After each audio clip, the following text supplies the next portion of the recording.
என்ற உணர்வை தருகின்ற நாட்களாக இந்த நாட்கள் அமைந்திருக்கிறதை நாங்கள் பார்க்கிறோம். ஆகவே இறை வார்த்தையை பற்றி நாங்கள் சிந்திக்கின்ற பொழுது வார்த்தை என்பது முக்கியமான ஒரு சொல்லாக ஒரு பொருளாக இருக்கிறது. ஏனென்றால் வார்த்தை என்பது கிறிஸ்தவர்கள் எங்கள் ஒவ்வொருவருக்கும் முக்கியமானது. வார்த்தை யார், என்ன வார்த்தை என்று நாங்கள் சிந்திக்கிற பொழுது கிறிஸ்தவர்களின் அடிநாதமாக இயேசுவே வார்த்தையாக இருக்கிறார், வார்த்தை இறைவனாக இருக்கிறார். நாங்கள் சொல்லுகின்ற ஒவ்வொரு வார்த்தையும் இறைவனுடைய வார்த்தையாக இருக்கிறது. ஏனென்றால் இறைவனே வார்த்தையாக இருக்கிறார். அந்த வார்த்தையை தான் நாங்கள் நாள்தோறும் பேசுகிறோம், எடுத்துரைக்கிறோம். அந்த வார்த்தை பலமுள்ள வார்த்தையாக, சக்தி வாய்ந்த வார்த்தையாக, மற்றவர்களுக்கு வாழ்வு கொடுக்கின்ற வார்த்தையாக இருக்கிறதை நாங்கள் எல்லோரும் இந்த கரவலை இழுக்கிறதுக்கு போய் கரவலை இழுக்கேக்க நாங்கள் ஏலேலோ என்ற சொற்றொடரை பயன்படுத்துகிறோம். அதை பயன்படுத்தித்தான் இந்த வலையை நாங்கள் இழுக்கிறோம். இந்த ஏலேலோ என்ற வார்த்தை எப்படி உருவானது என்று பார்க்கிற பொழுது ஒரு சம்பவத்தை சொல்லுகிறார்கள். எல்லாரும் என்று சொல்லப்படுகின்ற ஒரு தமிழ் மன்னன் இந்த கிழக்கு பகுதியை ஆண்டு கொண்டிருக்கிற பொழுது, இந்த வடக்கு பகுதி கிழக்கு பகுதியை அவன் ஆண்டு கொண்டிருக்கிற பொழுது, இந்த எல்லா படைகள் பெரிய படைகளாக, யாராவது வெற்றி கொள்ள முடியாத படையாக, கடற்படையும் வைத்திருந்தவனாக இந்த எல்லாரும் இருக்கிறான். அப்பொழுது ஒரு முறை இந்த எல்லா படைகள் ஒரு பெரிய கப்பலை கைப்பற்றிக் கொள்கிறார்கள். நடுக்கடலிலே இந்த கப்பலை கைப்பற்றிய பிற்பாடு இந்த கப்பலை அவர்கள் கரைக்கு இழுக்க வேண்டும். அவர்களால் அந்த கப்பலை இயக்க முடியவில்லை. ஆகவே அவர்கள் பெரிய கயிறு போட்டு அந்த பெரிய கப்பலை கரைக்கு இழுக்க முற்படுகிற பொழுது பலர் சேர்ந்து இழுத்தார்கள். அதை அசைக்க கூட அவர்களால் முடியவில்லை. ஆகவே அவர்கள் என்ன செய்கிறார்களோ ஒன்று திரண்டு இந்த எல்லாரும் இந்த மன்னனுடைய பெயரை உச்சரித்து அந்த கப்பலை இழுக்கிறார்கள். இழுக்கின்ற பொழுது எல்லோரும் சேர்ந்து எல்லாரும் என்று சொல்லி அதை இழுக்கிற பொழுது இலகுவாக அந்த படகை அவர்கள் கரைக்கு கொண்டு வர முடிந்தது. ஆகவே அவர்கள் ஒவ்வொரு முறையும் அந்த கரைவலை இழுக்கிற பொழுது எல்லாரும் என்று சொல்லித்தாரா பழைய காலத்தில் இழுத்தார்கள். அது மறுபடி ஏலேலோ, எல்லாரும் மறுபடி ஏலேலோ என்று வந்ததாக சொல்லப்படுகிறது. நாங்கள் எல்லாரும் பாகுபலி படம் பார்க்கிறீங்க. பாகுபலியில ஒரு பெரிய சிலையை அவர்கள் கொண்டு வந்து நடக்கப்படுகிறார்கள். ஆகவே அவர்கள் எல்லோரும் படை வீரர்கள் கைது போட்டு, நாலாபுரம் கைது போட்டு அந்த பெரிய சிலையை அவர்கள் நாட்ட முற்படுகிறார்கள். கைது போட்டு இழுக்கிறார்கள். இழுத்து அந்த சிலை திரும்ப தருவாய் வருகிற பொழுது அந்த சிலை மீண்டுமாக சரிய முற்படுகிறது. அப்பொழுது பாகுபலி வருவார். வந்து குதிரையில வந்து கையில விடுபட்ட ஒரு கையை பிடிப்பார்.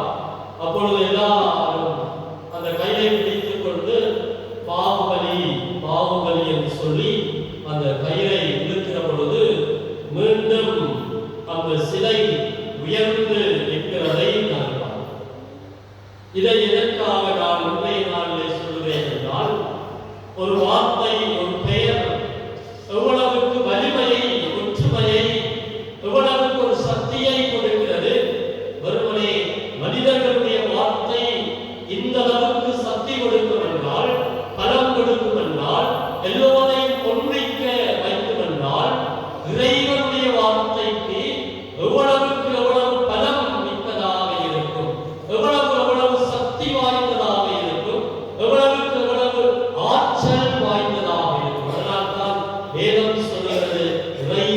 வார்த்தை குத்தி ஊடுருவக்கூடிய அளவுக்கு அது கூர்மையானது.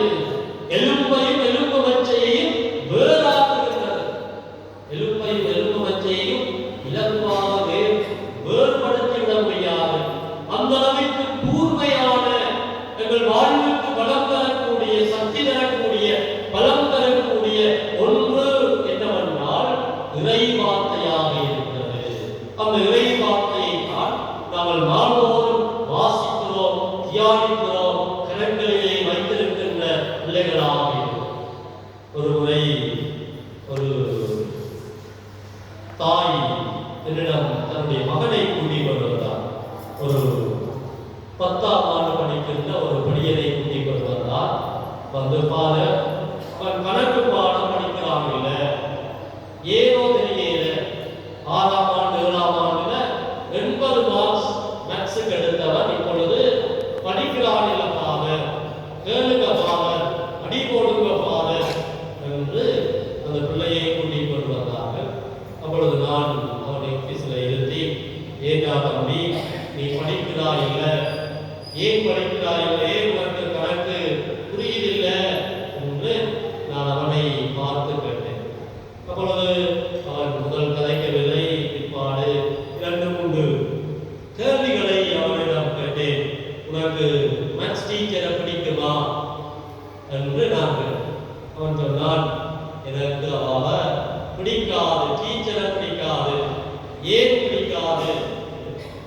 அப்பொழுது அவன் சொன்னான், நான் 9ஆம் ஆண்டிலே படித்துக் கொண்டிருக்கிற பொழுது ஒரு நாள் ஹோம்வொர்க் செய்து கொண்டு போகவில்லை. அப்பொழுது டீச்சர் ஹோம்வொர்க் செய்து கொண்டிருக்கவில்லை என்று போட்டு என்ன மேசைக்கு மேலே ஏற விட்டார். அப்பொழுது எல்லாரும் செய்து கொண்டு வந்தார்கள், நான் செய்து கொண்டு வரவில்லை. மேசைக்கு மேலே ஏறினேன். ஏறி இருந்த பிற்பாடு அவர் என்னை பேசினார், மாடு தரம், உனக்கு ஹோம்வொர்க் செய்து கொண்டு வர தெரியாதா மக்கு என்று அவர் என்னை தாறுமாறாக பேசினார். அதிலிருந்து எனக்கு ஆசிரியரை பிடிக்காது, அந்த பாடத்தையும் பிடிக்காது. நாங்கள் பாதிக்கின்ற வார்த்தைகள் சில வேளைகளில் ஒருவருக்கு வாழ்வு கொடுக்கிறது, சிலருக்கு அந்த வாழ்வை அழித்து விடுகிறது. ஏனென்றால் அந்த வார்த்தைக்கு தைரியம் இருக்கிறது, பலம் இருக்கிறது, வாழ்வு கொடுக்கக்கூடிய சக்தி நாங்கள் சொல்லுகின்ற வார்த்தைகளிலே இருக்கிறது. ஏனென்றால் அது எங்களுடைய உள்ளத்தில் இருந்து வருகிறது. அதனால் தான் நாங்கள் சொல்கிறார், வெளியில் இருந்து வருவது மனிதனை திருட்டுப்படுத்தாது, உள்ளிருந்து வருவது மனிதனை திருட்டுப்படுத்தக்கூடியதாக. ஆகவே நாங்கள் சொல்லுகின்ற பேசுகின்ற வார்த்தைகள் அந்த அளவுக்கு பலம் வாய்ந்த வார்த்தைகளாக இருக்கிறதை பார்க்கிறோம். நாங்கள் இன்றைய நாளிலே சிந்தித்து பார்க்க வேண்டியது, நான் பேசுகின்ற வார்த்தைகள் மற்றவனுக்கு வாழ்வு கொடுக்கின்ற வார்த்தைகளாக இருக்கிறதா, அல்லது அழிவை கொண்டு வருகின்ற தீய வார்த்தைகளை நான் பேசிக் கொண்டிருக்கிறேனா? நாங்கள் உங்களுடைய வாழ்விலே நல்ல வார்த்தைகளை, பலனுள்ள வார்த்தைகளை நாங்கள் பேச அழைக்கப்படும். ஏனென்றால் ஒவ்வொரு வார்த்தைக்கும் பலம் இருக்கிறது என்பதை நாங்கள் உணர்ந்து கொள்ள வேண்டியவர்களாக, அதற்கு சக்தி இருக்கிறது என்பதை உணர்ந்து கொள்ள வேண்டியவர்களாக இருக்கிறோம் என்று சகோதரரை. ஆனால் தான் முன்னைய நாள் பாப்பரசர் எங்களுக்கு சொல்லுவார், நீங்கள் எல்லோரும் ஒரு அணு ஆயுதத்தை தாங்கி இருக்கிற மனிதர்களாக இருக்கிறீர்கள். ஒவ்வொருவருக்கும் ஒரு அணு ஆயுதம் இருக்கிறது, நாக்கு என்ற அணு ஆயுதமாக இருக்கிறது. அது வெடித்தால், அந்த வார்த்தைகள் தீயதாக இருந்தால், அது பல மனிதனை கொன்றுவிடக்கூடிய சக்தி வாய்ந்ததாக இருக்கிறது என்று அவர் சொல்றார். ஆகவே இன்றைக்கு நாங்கள் இறை வார்த்தையை பற்றி சிந்திக்க இருக்கிற பொழுது முதலிலே நாங்கள் வார்த்தையை பற்றி சிந்திக்கிறோம். ஏனென்றால் இறைவன் வார்த்தையாக இருக்கிறார், அந்த வார்த்தை எங்களுக்குள்ளே இருக்கிறது, அந்த வார்த்தை பலனுள்ள வார்த்தையாக, நல்ல வார்த்தையாக இருக்கிறது. அதை நல்ல முறையிலே நாங்கள் பேச, மற்றவர்களோடு உறவு கொள்ள நினைக்கிறோம். இரண்டாவது, நாங்கள் இறை வார்த்தையை நாள்தோறும் வாசிக்க வேண்டும். ஏனென்றால் சாதாரண எங்களுடைய வார்த்தையை மற்றொரு மனிதனுக்கு ஆறுதலை கொடுக்கிறது, மகிழ்ச்சியை கொடுக்கிறது, சக்தியை கொடுக்கிறது என்றால் இறை வார்த்தை எந்த அளவுக்கு பலத்தை சக்தியை தரும். ஆகவே நான் இந்த இறை வார்த்தையை நாங்கள் வாசிக்க அழைக்கிறோம். இன்றைக்கு முதல் வாசகம் சொல்லுகிறது, நாங்கள் எல்லோரும் ஒரு போர்க்களத்திலே இருக்கிறோம். கிறிஸ்தவர்களாகிய நாங்கள் ஒரு போர்க்களத்திலே நின்று கொண்டு போராடி கொண்டிருக்கிறோம். யாருக்கு எதிராக போராடுகிறோம்? தீமைகளுக்கு எதிராக போராடுகிறோம், அதிகாரங்களுக்கு எதிராக போராடுகிறோம், உலகத்திலே இருக்கிற தீய கவர்ச்சிகளுக்கு எதிராக, உலகத்திலே இருக்கிற தீமைகளுக்கு பில்லி சூனியங்களுக்கு எதிராக நாங்கள் ஒவ்வொரு நாளும் போராடி கொண்டிருக்கிறோம். ஆகவே போராடுகிற பொழுது எங்களுக்கு என்ன தேவை என்று முதல் வாசகம் சொல்லுகிறது என்றால், எங்களுக்கு இறைவனுடைய வார்த்தை தேவை. இறைவனுடைய வார்த்தை இருக்கிற பொழுதுதான் தீமைகளுக்கு எதிராக எங்களால் போரிட முடியும். இயேசு சோதிக்கப்பட்ட பொழுது, தீமையினால் சோதிக்கப்பட்ட போது அவர் பயன்படுத்திய வார்த்தைகள் இறைவனுடைய வார்த்தைகளாக இருக்கிறது, இறை வார்த்தைகளாக இருக்கிறது. சாத்தானை அப்பாலே போ என்று அவர் விரட்டினது இறை வார்த்தையாக இருக்கிறது.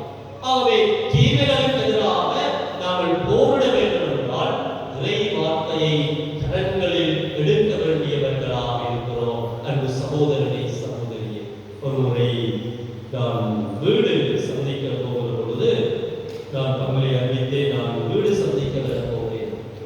அப்பொழுது நான் போய் அந்த குடும்பத்தாரோடு கதைத்த பிற்பாடு நான் சொன்னேன், வேதாகம் வைத்திருக்கிறீர்களா, பைபிள் வைத்திருக்கிறீர்களா? அப்பொழுது அவர்கள் நோக்கமாக நாங்கள் பைபிள் வைத்திருக்கிறோம், கொண்டு வாருங்கள்.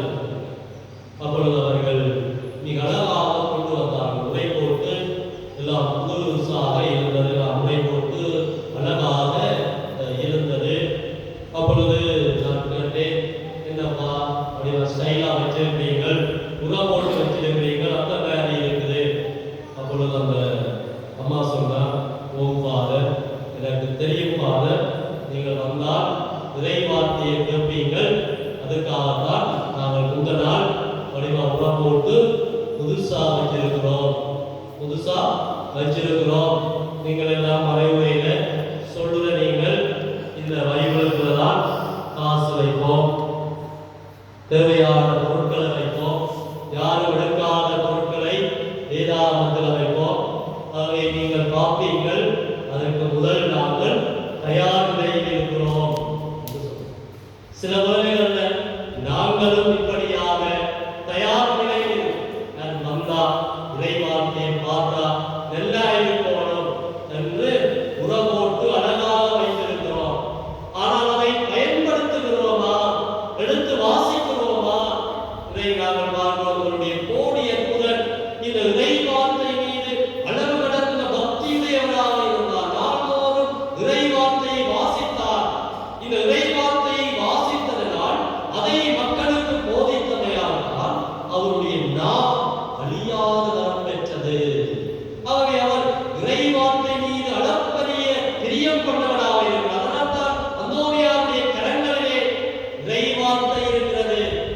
அவர் ஏந்தி காட்டுவது இயேசுவை படம் பிடித்து காட்டுகிறார். அந்த இயேசு எதிரே இருக்கிறார் என்றால் இறை வார்த்தைக்கு மேலே. ஆகவே அவர் நாள்தோறும் இறை வார்த்தையை வாசித்தவராக மனித வாழ்வை சீர்திருத்தக்கூடிய புத்தகம் இறை வார்த்தையாக இருக்கிறது. இன்றைக்கு திருச்சபையிலே பல புனிதர்கள் இருக்கிறார்கள். இந்த புனிதர்கள் எல்லாம் இந்த திருச்சபைக்கு கொண்டு வந்தது இந்த இறை வார்த்தையாக இருக்கிறது. அகுஸ்தினார் என்று சொல்லப்படுகின்ற அந்த புனிதர் உலக வாழ்க்கையிலே வாழ்ந்தவர், இச்சை நிறைந்த வாழ்க்கையிலே வாழ்ந்தவர். திருமணத்திற்கு முதலே அவர் பல பெண்களோடு உறவு கொண்டவராக இன்பமான வாழ்வு வாழ்ந்தவராக இருக்கிறார். அப்படி வாழ்ந்த ஒருவரை தான் அவர் தோட்டத்திலே நடந்து கொண்டிருக்கிற பொழுது ஒரு குரல் கேட்கிறது, நீ எடுத்து வாசி, எடுத்து வாசி என்று அவருக்குள்ளே ஒரு குரல் கேட்கிறது. அவர் யோசிக்கிறார், நான் எத்தனையோ புத்தகங்கள் வாசித்திருக்கிறேன், எத்தனையோ மனிதர்களுடைய புத்தகங்களை வாசித்திருக்கிறேன், நான் எந்த புத்தகத்தை வாசிக்க வேண்டும் என்று எனக்குள்ளே ஒரு குரல் கேட்கிறதே என்று அவர் சிந்தித்தவராக புதிதாக இறை வார்த்தையை அவர் எடுத்து வாசிக்க வாசிக்க ஆரம்பிக்கிற பொழுது அவர் மனமாற்றம் அடைந்தார். இன்றைக்கு ஒரு பெரிய புனிதராக அன்னை தெரேசாவுடைய வாழ்விலை அவர் சகோதரியாக இருந்து ஏழைகளுக்காக பணி செய்ய அவர் வெளிக்கிடப்படுவது அவள் இறை வார்த்தையை எடுத்து வாசித்தால் ஏழைகளுக்கான வாழ்வை அவள் தெரிந்து கொண்டார். இப்படியாக பல புனிதர்களுடைய வாழ்விலே மனமாற்றத்தை கொண்டு வந்தது, வாழ்வின் பாதையை தூக்கி போட்டது இந்த இறை வார்த்தையாக இருக்கிறது. அந்த இறை வார்த்தை இவ்வளவு அழகானது, அதை நாங்கள் நாள்தோறும் வாசிக்க அழைக்கப்பட்டது. நான் ஒரு அம்மாவை சந்தித்த போது அந்த அம்மா தன்னுடைய அனுபவத்தை என்னோடு பகிர்ந்து கொண்டார். அவள் சொன்னாள், ஃபாதர், நாங்கள் இந்த யுத்தத்திலே நாங்கள் எல்லாவற்றையும் இழந்து போனோம். இந்த கடைசி யுத்தம், முள்ளிவாய்க்கால் யுத்தத்திலே தான் அகப்பட்டதாகவும் அதிலே அவள் எல்லாவற்றையும் இழந்து கொண்டேன். நாங்கள் கடைசியாக தூக்கி கொண்டு போனது எங்களுடைய பொருட்களை அல்ல, செல்வங்களை அல்ல, எங்களுக்கு எனக்கு ஒரு இறை வார்த்தை. அந்த இறை வார்த்தையை தான், அந்த புதிய ஏற்பாட்டு சின்ன புத்தகத்தை தான் என்னுடைய கைகளிலே நான் வைத்திருந்தேன். குண்டடிக்கிற பொழுது பங்கருக்க இருந்து நான் வாசித்தது இந்த இறை வார்த்தை. அந்த இறை வார்த்தை எனக்கு உயிர் பிச்சை போட்டது. எனக்கு என்ன நடக்கும் என்று தெரியாத ஒரு நிலையிலே இந்த இறை வார்த்தையை தான் நான் பிடித்துக் கொண்டேன். அந்த இறை வார்த்தையை இன்றும் வைத்திருக்கிறேன் என்று ஒரு கிழிந்த உரை இல்லாத, முன்னட்டை இல்லாத, பல பக்கங்கள் இல்லாத அந்த சின்ன இறை வார்த்தை புத்தகத்தை எடுத்து காட்டினார். இதுதான் எனக்கு வாழ்வு தந்தது. நான் எல்லாம் அப்பொழுதெல்லாம் துன்பத்தோடு இருக்கிறேனோ, வேதனையோடு இருக்கிறேனோ, அப்பொழுதெல்லாம் நான் வாசிக்கின்ற புத்தகம் இந்த புத்தகமாக இருக்கிறது, இறை வார்த்தையாக இருக்கிறது. அது வாசிக்கிற பொழுது எனக்கு பலத்தை தருகிறது, நான் இயங்குவதற்கு தைரியத்தை தருகிறது. இன்றைக்கு பிள்ளைகள் என்னோடு இல்லை, சகோதரர்கள் என்னோடு இல்லை, தனியாக இருக்கிறேன். 2 பிள்ளைகள் யுத்தத்திலே இறந்து விட்டார்கள். ஒரு பிள்ளை வெளிநாட்டிலே இருக்கிறது. நான் தனியாக இருக்கிறேன், கணவன் இல்லை. தனிமையிலே இருக்கிற பொழுது என்னோடு துணையாக இருப்பது இந்த புத்தகம். காலையிலே எழுந்து நான் வாசிக்கிறேன், இரவு படுக்க போகிறோம் வாசித்து விட்டு படுக்கிறேன், என்னோடு துணை வருவது போல உணர்கிறேன் என்று அந்த தாய் சொன்னார்.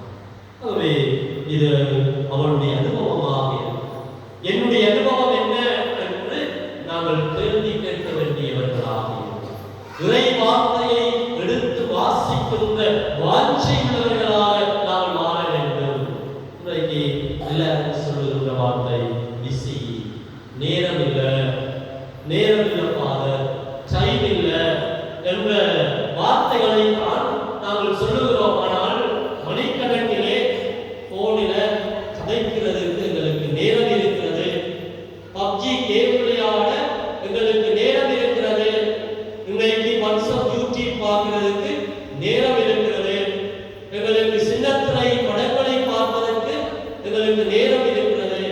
ஆனால் ஒரு 5 நிமிடம் 10 நிமிடம் இறை வார்த்தையை வாசிக்க, அது எங்களை மாற்றக்கூடிய ஒரு புத்தகமாக இருக்கிறது. அதை எடுத்து வாசிக்க எங்களுக்கு நேரம் இல்லை. ஆகவே ஆண்டவர் இந்த அந்தோனியார் எங்களை பார்த்து சொல்வது, எடுத்து வாசி. எனக்கு புதிய வாழ்வு தந்தது, என்னை புனிதப்படுத்தியது, என்னை தூய்மைப்படுத்தியது. இன்று புனிதனாக நான் இருக்கிறேன் என்றால் என்னை உருவாக்கியது இறை வார்த்தை என்றுதான் அந்தோனியார் சொல்லுவார் என நான் நினைக்கிறேன். ஏனென்றால் அவர் அந்த அளவுக்கு இறை வார்த்தை மீது வாஞ்சி உள்ளவராக, ஒவ்வொரு வார்த்தையும் அவர் பேசியது. அதனால்தான் அவர் இறை வார்த்தையை போதித்த போது நீங்கள் கூட கேட்டனர். அந்த அளவிற்கு இறை வார்த்தை சக்தி வாய்ந்ததாக, அந்த வார்த்தையை நாங்களும் கேட்டு தியானிக்க, சிந்திக்க அழைக்கப்பட்டோம். ஒரு முறை 3 இளைஞர்கள் என்று பேசிக்கொண்டார்கள். இந்த 3 இளைஞர்கள் என்று பேசிக்கொண்டார்கள். அப்பொழுது ஒரு இளைஞன் சொன்னான், நான் மோட்டார் சைக்கிளை லீசிங்கில் வாங்கினேன். மோட்டார் சைக்கிளை லீசிங்கில் வாங்கினார். லீசிங்கில் வாங்கினதால லீசிங் கட்ட முடியவில்லை. அதனால இந்த லீசிங்காரன் இந்த மோட்டர் சைக்கிளை பறித்து கொண்டு போனார். அப்போ இந்த மோட்டர் சைக்கிளை பறிச்சுட்டானா என்று அவர்கள் கவலைப்பட்டார்கள். அப்பொழுது மற்றவன் சொன்னான், நான் ஒரு கார் ஒன்றை லீசிங்கில் வாங்கினான். இந்த கார்ல லீசிங்கை நான் கட்ட முடியவில்லை. ஆகவே இந்த காரையும் அவன் பறித்துக் கொண்டு போட்டான் என்று இரண்டாவது.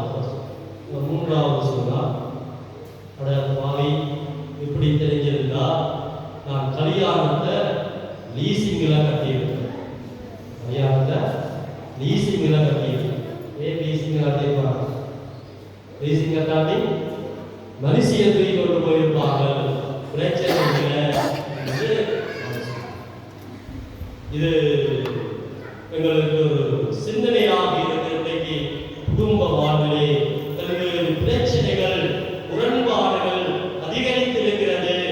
இன்றைக்கு நாங்கள் சமூக வலைத்தளங்களிலே அதிகம் கேட்பது அந்த கொலை, கணவன் மனைவியை கழுத்து வெட்டி கொண்ட என்ற நிலை இன்றைக்கு பேசுபொருளாக இருக்கிறது. இன்றைக்கு குடும்பங்களுக்குள்ளே தகராறும் வன்முறையும் தீமையின் விளைவுகளும் இன்றைக்கு அதிகரித்திருக்கிறது. இன்றைக்கு பல்வேறு தீமைகள் கட்டவிழ்த்து விடப்பட்டிருக்கிறது. இந்த தீமைகளுக்குள்ளே தான் நாங்கள் வாழ வேண்டும். இன்றைக்கு பலர் பேசிக் கொள்கிறார்கள், கணவன் செய்தது சரி, இல்ல மனைவி செய்தது சரி. இன்றைக்கு பல்வேறு ரீதியான கருத்துக்கள் இன்றைக்கு பேஸ்புக்ல பகிரப்படுகிறது, கணவன் செய்தது சரி. ஆனால் வன்முறையை கைகளில் எடுக்கலாமா என்ற கேள்வியை நாங்கள் கேட்டு பார்க்க முடிய வேண்டும். இன்றைக்கு குடும்பங்களுக்குள்ளே வன்முறை அதிகரித்திருக்கிறது, வாழ்வுக்குள்ளே வன்முறை அதிகரித்திருக்கிறது. யாரையும் கொலை செய்யலாம், யாரையும் என்னவும் செய்யலாம் என்ற எண்ணங்கள், வன்முறையின் சிந்தனைகள் இன்றைக்கு உலகம் விதைத்துக் கொண்டிருக்கிறது, தீமையை விதைத்துக் கொண்டிருக்கிறது. அதனால் தான் எங்களுடைய அமெரிக்க ஜனாதிபதி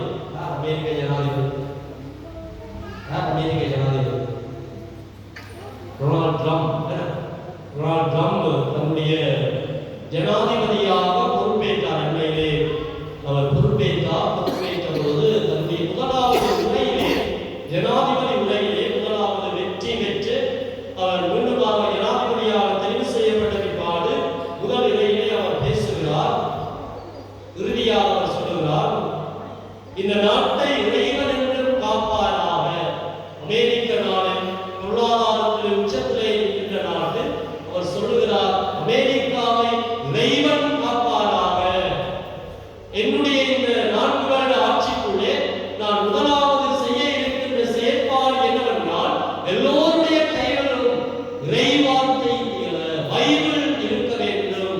பாடசாலைகளிலே பைபிளை கற்கின்ற பாடத்தை அறிமுகப்படுத்த இருக்கிறேன். பைபிளை எல்லோரும் வாசிக்க வேண்டும். அதை நான் புதிதாக அச்சிட்டு எல்லா குடும்பங்களிலும் இருக்க ஆவணம் செய்ய இருக்கிறேன் என்று உலகத்தை ஆளுகின்ற ஒரு ஜனாதிபதி தன்னுடைய முதல் உரையிலே வேதாகமம் இருக்க வேண்டும் என்று சொல்கிறார். ஏனென்றால் இந்த வன்முறைகளுக்கு எல்லாம் தீனி போடக்கூடிய எங்களுடைய வாழ்வை சிந்திக்க, சீர்தூக்க, எங்கள் வாழ்வை திருத்தி பார்க்க, வன்முறையற்ற சமூகத்தை உருவாக்க கூடியது எதுவென்றால் இறை வார்த்தையாகும். அதை நாள்தோறும் வாசிக்கிற பொழுது எங்களுடைய மனங்கள் பண்படுகிறது. அதனால்தான் ஆண்டவர் சொல்கிறார், இதை விதைக்கிற பொழுது நல்ல நிலத்தில் விதைக்கிறது. ஆகவே இறை வார்த்தையை நாங்கள் வாசிக்கிற பொழுது எங்களுடைய மனங்கள் நல்ல நிலங்களாக, பண்பட்ட நிலங்களாக மாறுகிறது. ஆகவே இந்த சூழலை இன்றைக்கு போதைப் பொருள் எங்களை சூழ இருக்கிறது, இளைஞர்களை ஆட்டி படைக்கிறது, தீமைகளுக்குள்ளே நாங்கள் வீசப்படுகிறோம், தொலைபேசி எங்களை ஆட்கொண்டு கொண்டிருக்கிறது. ஒரு நாள் நடிச்சாம் மனுஷி 12 மணிக்கு நடிச்சாவும் ஒழுங்கி மேக்கப் போட்டு கொண்டிருந்தார். கணவன் முடிச்சு பார்த்து கேட்டாரா, என்னடி மேக்கப் போடுறாய், நடுச்சாமத்துல மேக்கப் போடுறாய், என்ன உனக்கு பைத்தியமா விசரா படு. அப்பொழுது சொன்னாரா, ஓப்பா நான் இருக்கிற பாட்டுக்கு நான் ஃபேஸ்புக் போட்டேன்னா அது துறக்குது இல்லை, மேக்கப் போட்டாதான் துறக்கும். மனுச்சாமத்தில் மேக்கப். இன்றைக்கு நாங்கள் பல்வேறு தொடர்பு சாதனங்களுக்குள்ளே ஆளாக்கி இருக்கிறோம், தொடர்பு சாதனங்களுக்குள்ளே மூழ்கி போயிருக்கிறோம். இறை வார்த்தையை வாசிக்க, உறவு கொள்ள, நல்ல வார்த்தைகளை நாங்கள் பேச அழைக்கிறோம். இறை வார்த்தையை நாங்கள் வாசிக்கிற பொழுது எங்களுடைய வாயிலிருந்து வருகின்ற வார்த்தைகளும் நல்ல வார்த்தைகளாக, மற்றவர்களை அன்பு செய்கின்ற வார்த்தையாக, மற்றவர்களுக்கு வாழ்வு கொடுக்கின்ற வார்த்தைகளாக அவை மாறும். ஆகவே தீமையை விதைப்பதை விடுத்து நன்மையை விதைக்க, நன்மையை செய்ய இறை வார்த்தை எங்களுக்கு தூண்டுதல் தருகிறது. ஆகவே இந்த இறை வார்த்தையை எடுப்போம், வாசிப்போம், ஆண்டவருடைய அருளை பெறுவோம்.